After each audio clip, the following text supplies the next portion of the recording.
And this is a review of the takeaways from the study Speech versus Speaking, the experiences of people with Parkinson's disease and implications for intervention by Yorkson, Baylor, and Britton. This study gathers qualitative data on the experiences of speaking and communicating in various settings from the perspectives of people with Parkinson's disease through 2 in-depth interviews with each participant. Interviews were semi-structured to allow subjects to express what was most important to them. So the topics were coded afterwards based on the themes which emerged.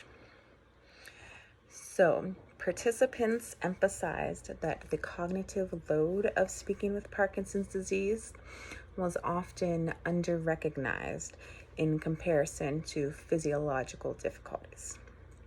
They cited complications impacting their communication abilities, including attention requirements, word finding, and following the content of rapid conversations. The struggle to balance the value of desired communication against the effort its production would likely require was another strong theme. Subjects were frustrated by feeling the need to simplify their messages. They often opted to withdraw from social situations. One person with Parkinson's disease said that she often pushes through that desire to isolate, but the efforts to communicate and participate increase her fatigue and dyskinesia symptoms. Other emotions discussed include embarrassment at the way subjects presented themselves to others, especially when non-speech physical symptoms were also prominent. They expressed a loss of pride and the feeling of not being able to present their true selves. People with Parkinson's disease shared a struggle to create a new identity. Communication partners were noted to sometimes be distracted by the participants' physical symptoms, which kept them from actually comprehending the speech that the person worked so hard to produce. Another difficulty with conversation partners was a tendency to pretend to understand the speaker when they actually did not. One subject shared how frustrating this was due to their inability to measure their own intelligibility.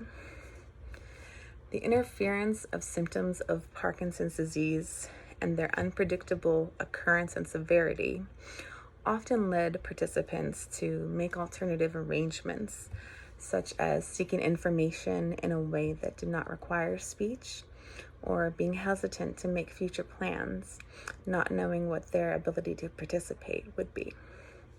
Other symptoms, such as fatigue, resting tremor, and walking difficulties, also complicated their participation decisions and abilities.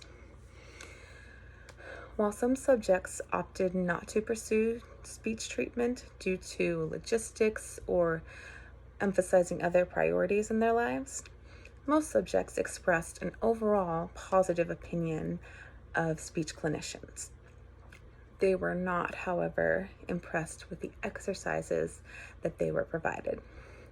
Participants did not feel they were always relevant to their lives, and this lack of relevance often led them to abandon the exercises. People with Parkinson's disease strongly wished that clinicians would acknowledge the communication difficulties that come with a disease that aren't limited to physiological characteristics. They wanted cognitive issues to be addressed. They needed help with navigating their tendencies towards social isolation. Participants emphasized the desire for treatment to look at the whole person as someone aging with Parkinson's disease and how that affects every aspect of their lives, and for clinicians to help them work through the emotions and self-perceptions that come along with that progression. Another strong desire they expressed was a wish that therapy focused on real-life situations so that they could translate to an increase in participation. Therapy should happen in the context of things they actually do, they suggested.